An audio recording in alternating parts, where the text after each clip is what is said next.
On peut discuter du parti pris esthétique consistant à verser dans le néo-rétro, même si on s'en défend chez Alpine. Mais force est de constater que le résultat final paraît très réussi. Justesse des proportions, finesse du dessin, agressivité de l'allure, on a du mal à rester insensible face à cette sportive made in France. Le même constat vaut pour le cockpit, relativement minimaliste mais pas dépouillé, et à l'ambiance course très attractive. Un judicieux mi-chemin entre la Spartiate Alpha 4C et la raffinée Porsche 718.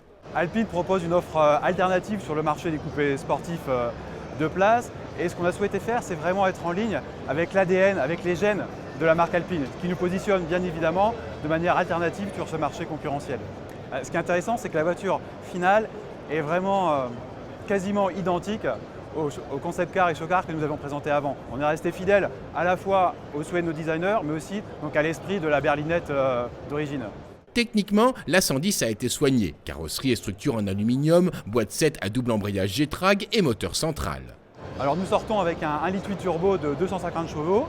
C'est la seule offre sur la voiture, mais elle est garante vraiment d'un rapport poids-puissance exceptionnel grâce aux 1080 kg de la voiture. Donc on a une offre qui fait l'ensemble de l'offre commerciale.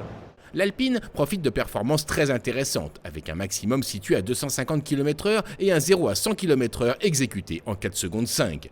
Pour mieux coller à la route, la bombe Diepois s'en remet à des suspensions à double triangle ainsi qu'à un diffuseur à ailettes générant de l'appui. Les freins signés Brembo se composent d'étriers en aluminium qui se cachent derrière des jantes forgées de 18 pouces. À Genève, Alpine a volé la vedette à Ferrari, Aston Martin et autres McLaren, et les commandes continuent de s'arracher. Nous avions ouvert les pré-réservations au mois de décembre, et en France, tout a été vendu en 48 heures. Donc effectivement, il y a énormément d'appétence de l'ensemble des clients.